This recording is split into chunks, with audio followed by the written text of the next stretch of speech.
Alright, the next story quest is Bridging the Rift, given to us by a veteran Radiant, level 90. It is in Megaduta, or like right outside the door of what is Megaduta, I think. Isn't Megaduta a dungeon? Or trial? Nope, neither. Cool, whatever. Anyway, let's see what's up. Cutscene immediately. Thank you for putting forth Kalzal's name. Those whose lives he enriched will take comfort in seeing his legacy honored. Sorry. You will forgive me for not speaking sooner, but I bear a message from Archon Yeshtola. She asked that you meet her at the High Crucible at your earliest convenience. Understood. Thank you. Yeshtola must have finished her study of the Void Gate. Shall we hear what she has to say then? Says Estinian. I will go with you, says Varshan, coming out of the Megaduta doors. So sorry. Alcohol, you know. I thought the satrap would be too busy setting up the foundation. My clerks have been the well-oiled cogs of this administration since before Ahiwan assumed the office. They understand what needs to be done. And I am curious to learn what conclusions your Archon has reached concerning the gate's unique construction. As you wish. Allow me to lead the way, Your Excellency. And we go. The veteran gives a salute. Not to me, but to Varshan.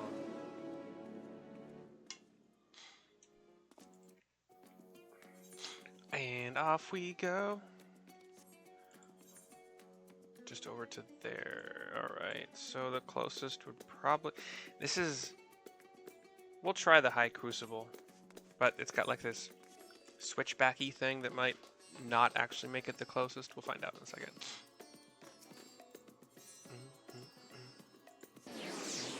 It's the most northeast aetherite. Yeah, I got it. Switchy back. Switchy backy. Up some stairs, 180 degrees, up some more stairs. Left turn, right turn, and we find Yeshtola and the others. We got that furnace-looking, urn-looking thing. I'll stand here to form kind of a diamond. Dress up, Raban. We're gonna trade you out for a random, as we do. Midgard Stormer. Not a bad choice. We are dealing with dragons and their simulacra. Right, here we all are. You discovered something new. I took a closer look at that device. I was able to determine how it keeps the Void Gate sealed, but not how it might instead be employed to expand the opening. For that, I would need to reference the technique developed by Vritra's alchemists, no records of which appear to have survived the intervening years. We know this, so why have you sent for us? Have you learned aught of value or not? Straight to the point. Patience, good sir. One must introduce the subject before launching into specifics. From what we understand, travel between worlds is accomplished by passing through the nebulous rift which exists between them. Picture, if you will, the moment you were called to the first.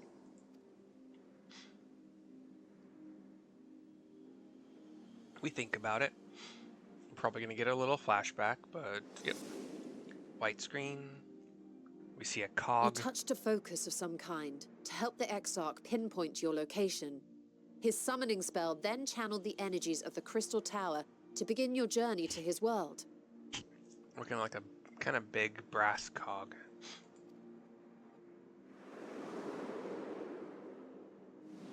And then... The magics tore a hole in the wall separating source and shard, and cast you into the intervening nothingness. we see kind of what looks like a night sky with some stars, but what could also be like a dark bluish, blackish void, and the stars are shooting crystalline, ball-like, but not perfectly round, shapes that each have a face on them. So, like shooting through space, each soul is represented by one of these shooting stars in this void of nothingness, In apparently. that place, the laws of nature hold no sway.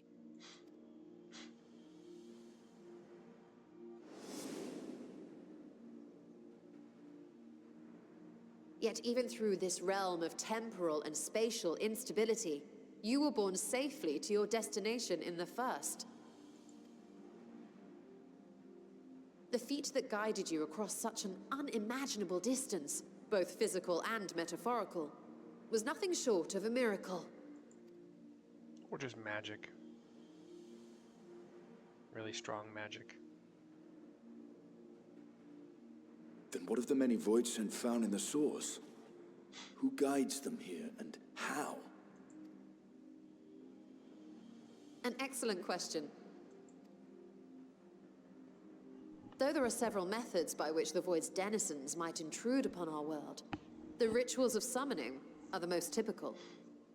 Oh shit, I'm supposed to have a D&D meeting in an hour. For example, let us consider the gargoyle, a creature of middling power.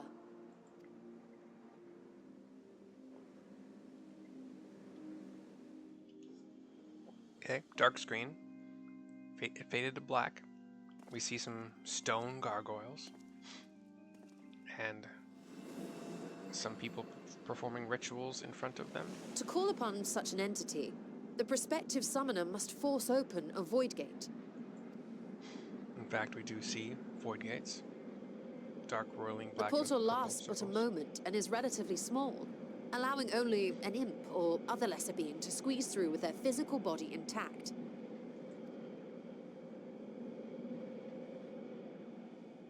And it fades to black. And we see floating, rocky...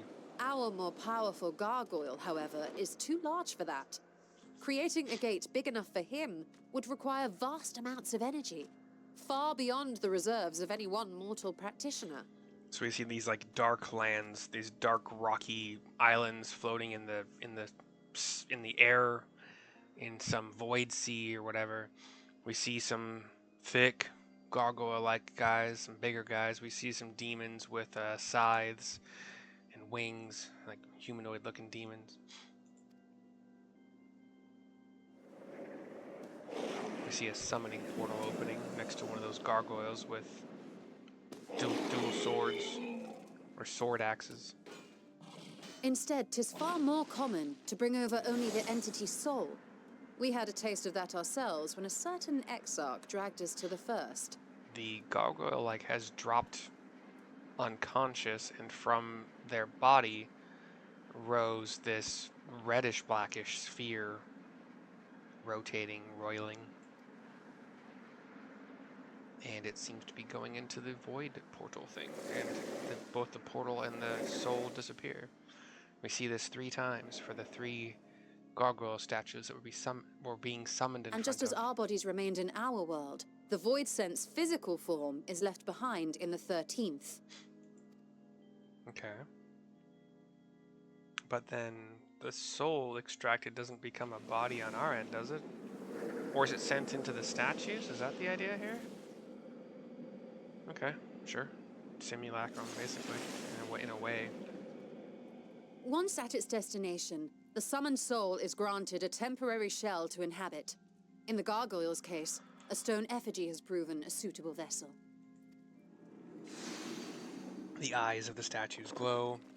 The jaws start to try to work. The fingers shake. Their clawed fingers shake. And then it becomes like this dark... It becomes a gargoyle, really. It becomes like stone to flesh. Those badass sword axes don't make it through, though. Wait. Fell. You said that void scent must be called here deliberately by someone in the source, reeled in like a fisherman with his catch. Exactly. For a being to navigate the chaos of the rift, with or without form, there must needs be a guiding agent on the other side.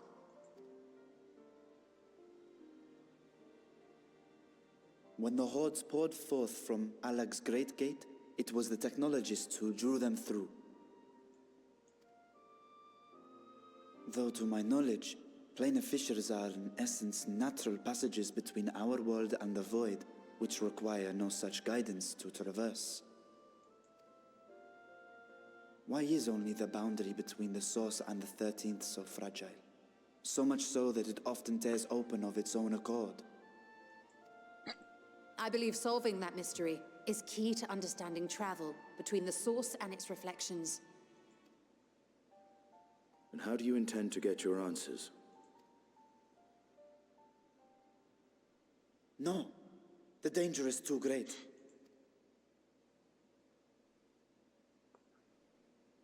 Perhaps. But what some call danger, others think of as adventure. Varshan has gleaned her plan. I can only guess, and they would not be good guesses. Were you not listening to my tale? Never mind that the means to expand the gate has been lost to the ages. Even could you force the portal wide enough, you would be greeted by an army of murderous horrors the very instant you step through. Sounds like fun. No, I don't know. I assure you I was most attentive, and I agree that to go alone would be certain death. But if I were to bring along one who has already braved the 13th and humbled the cloud of darkness, well, I imagine my chances would be much improved. Have I spent time on the 13th? I know I fought the cloud of darkness, but... darkness. My options are count me in, or so much for taking it easy. So much for taking it easy. I give like a little shoulder sigh. Since when were you one for the quiet life? I don't have any crafters leveled at all on this character, so yeah.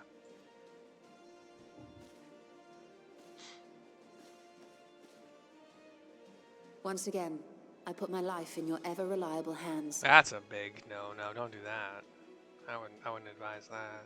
That said, as much as I would like to march straight back to the Void Gate, there is the small matter of being unable to open it without the Satrap's personal authority. And you don't know how to widen it.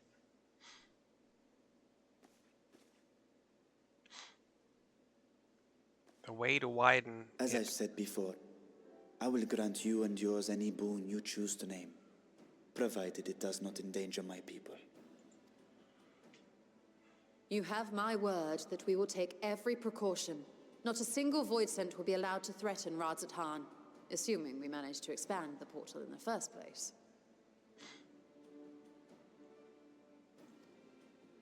You have a plan.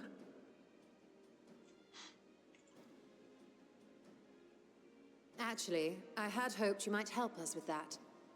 I presume the alchemists you retained supplied you with some explanation of their methodology. That they did. House Daimir was overseeing the project. Daimir. Ah, yes. The family associated with the great work.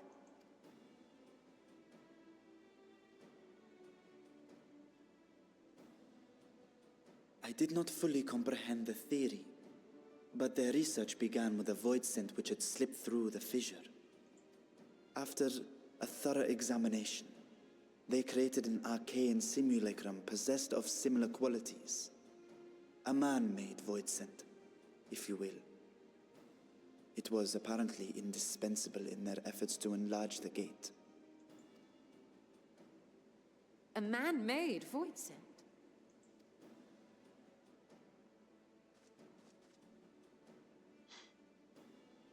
Yes.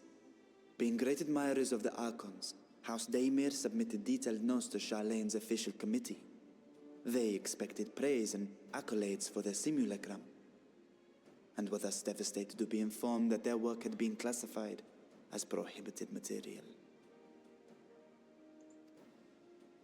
If that's true, then those notes might still be stored in a forbidden archive somewhere. Not Google, of course, since that library had yet to be built. Which leaves us with...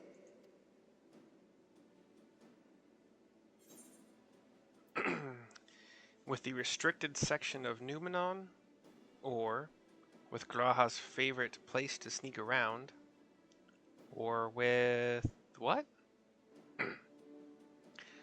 With the restricted section of Numenon?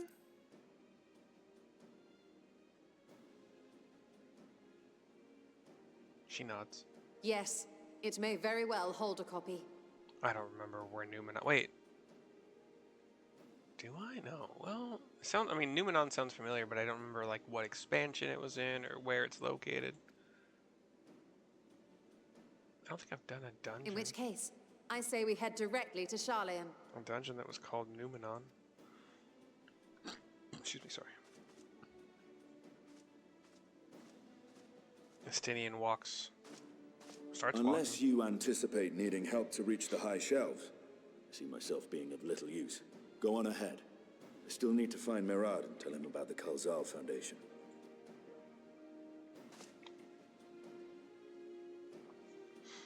I'm a dragoon too. I can reach the high shelves. Let us be on our way as well. Bum, bum, bum, bum, bum. Bum, bum, bum, bum, bum. Farshan watches us go. They are resolved to venture into the void. Do I sit idly by?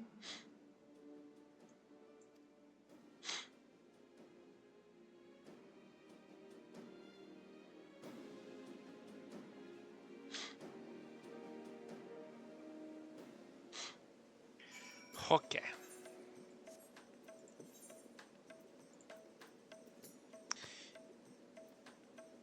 What? Oh, okay. It's like, what the heck? So we got our teleport, our return to Old Charleon. Thank gosh.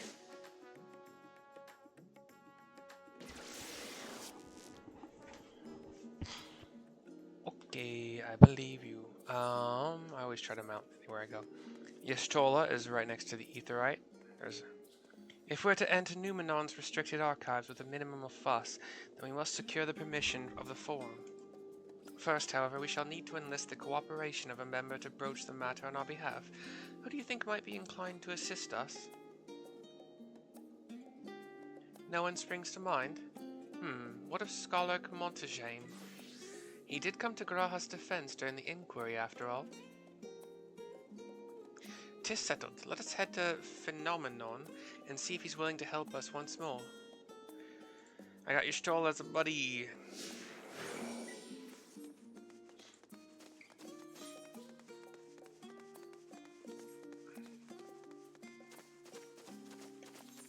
I don't think... So the big map and the mini map both don't show anything special along the way, except though there's one dialogue box. I probably actually could have teleported straight there now that I see there's only one dialogue circle. Whoops. I'll spend the rest of the way. I would have teleported literally directly. It looks like it's directly into the bonus dialogue circle, but that's my bad.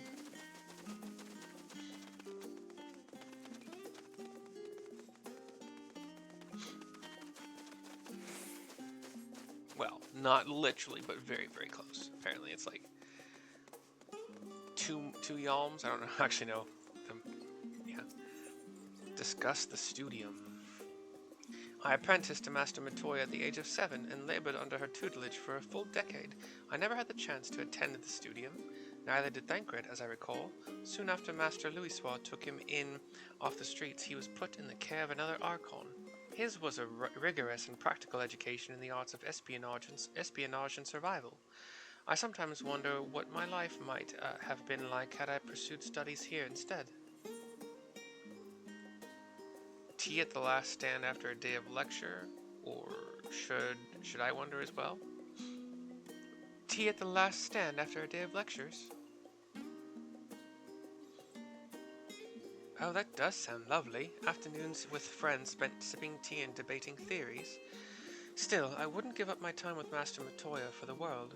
The dank cave I studied in was about as far from the bright, airy halls of academia as one could get, but it was a wondrous, magical childhood nonetheless. I think that's probably it, so let's go inside. phenomenon, which is not the library. Get that through your heads right now, even though I thought, oh, Numenon is, okay, so Numenon is the library down there. Okay, but we're in Phenomenon to talk to Master Monteshane, who is in a classroom, as I believe we found him the last time we had to talk to him.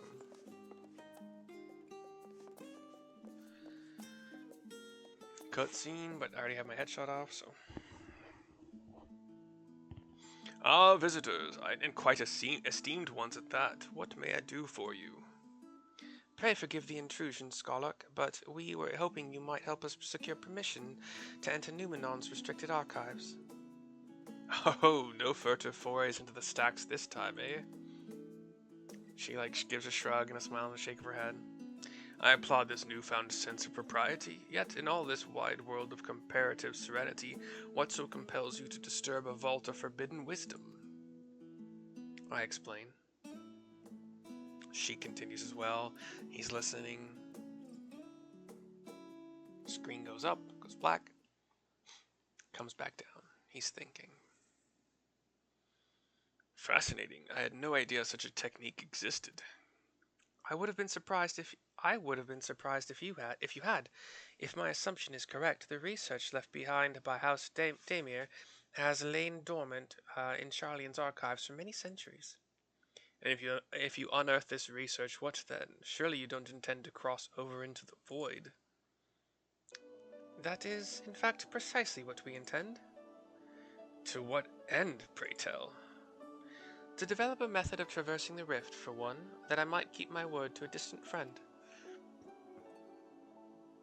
Sentiment aside, I have journeyed to the end of existence. I have heard, felt, and thought endlessly about the truth of our world and the echo of its future. And yet I want to understand everything, to unravel it all down to its very last secret. What scholar worthy of the name wouldn't force open a void gate or two if a grand revelation was the promised reward? Marvelous. An audacious proposal worthy of Master Matoya herself. And after hearing the whys and the wherefores, I, for one, do not believe you wouldn't use the knowledge for ill. I see no reason not to present your request for the forum's consideration. It does have to be approved still, but... Although, your petition would be better received if you also had the support of another well-placed acquaintance. We kind of cock our heads at each other. Why, Master Fortuno, of course. He can hardly ignore an earnest request from his dear children's most treasured comrades. I was hesitant to approach him directly, but there is no denying that having Master Fortuno on our side would tip the balance in our favor. Very well, we will pay a visit to the Levelier estate and plead our case. One last thing before you go. I would consider it a personal favor if you might share with me the discoveries you make in the void. My appetite for knowledge is every bit as insatiable as yours, I'd wager, so if you could see your way to indulging an old man's curiosity... She nods. Of course, Scarlock, we will be sure to pass on any revelations. And we walk off. The screen pans up and goes black.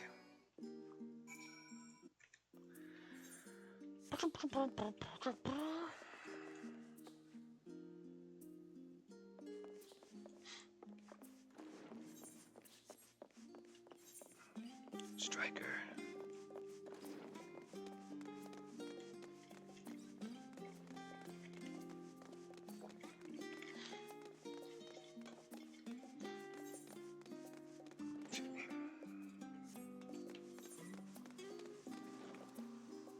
I had a feeling we're going over there. Okay, so we'll take this over to the Levelier Assault.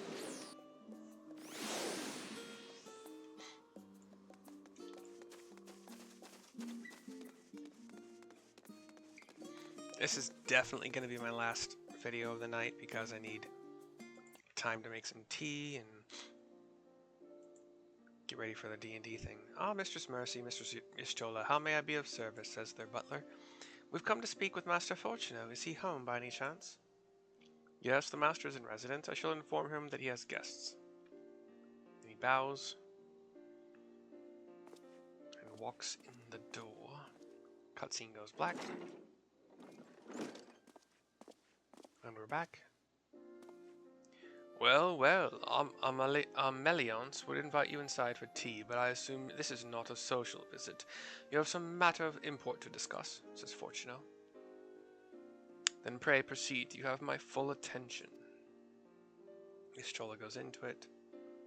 I continue, screen pans up, goes black. And we're back. Panning down, he's thinking. Well, I suppose I should praise you for following the proper protocols this time around. Scholar Montaigne expressed much the same sentiment. I assure you, will not attempt to circumvent the Forum's authority again, unless it is absolutely necessary, of course. Of course. You do understand that the restricted archives are restricted for good reason, yes? If no pressing need exists, then why risk the consequences of employing this forbidden knowledge? For a brother who misses her sister, she was his guardian and his friend, a selfless hero who crossed the rift between worlds to save her homeland from horror and suffering. But the brother has given up on thoughts of reunion. He spends his efforts elsewhere, watching over a people yet healing from the flames of the final days, loyal to his duty while betraying the longing in his heart. 'Tis no vital mission, perhaps, reuniting these siblings, but it feels a worthy cause to pursue, all the same. As one who feared losing his own loved ones and spent years in research to prevent it, surely you appreciate how painful such a separation must be. Closes his eyes and remembers, indeed. Reflections are still very much a mystery to us. Offering to share your experiences in the first should constitute a fair exchange for our cooperation. She smiles, I smile. Do not celebrate just yet. The Forum must still be convinced. I will add your request to the list of today's deliberations and deliver the decision to you at the Baldessian Annex. He walks toward the Forum. Cutscene goes out. Still can't mount. Gosh darn it. When will that change? Never, probably. That's fine. Alright, back to the Annex.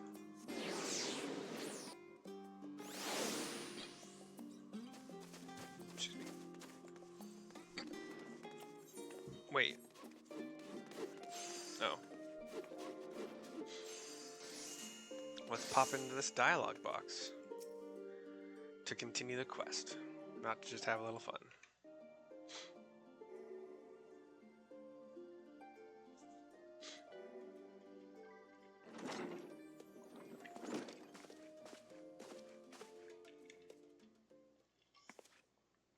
So, what did the Forum decide? To put it bluntly, Master Matoya has burned some bridges here in Charlian, says Montaigne, and salted the earth for good measure. When it became clear that her student was the petitioner in question, well, no few members voiced their discontent. Then the chamber was reminded, in no uncertain terms, I might add, of the incredible debt we owe to you and your companions. He looks to Master Fortuno. That served to silence the grumbles and stiffen a few spines, and it was agreed that allowing you entry to the archives was the least we could do in return. She looks to both of them. That is wonderful news. Thank you both for speaking on our behalf. I don't think Master Fortuno did. Yes, well, as I am sure you are aware, this permission was not extended lightly. Forbidden knowledge is to be treated with the utmost caution, and there will be repercussions if it is not. I wish you well in your endeavor, and I bid you a good day. He walks off. I don't think he was on our side, really. Just doing it as a favor. Ever the same, that one. Uncompromising? Aye. But that very stoicism is exactly what Charlian needed to guide it through the not one, but two exoduses. I give a little smile.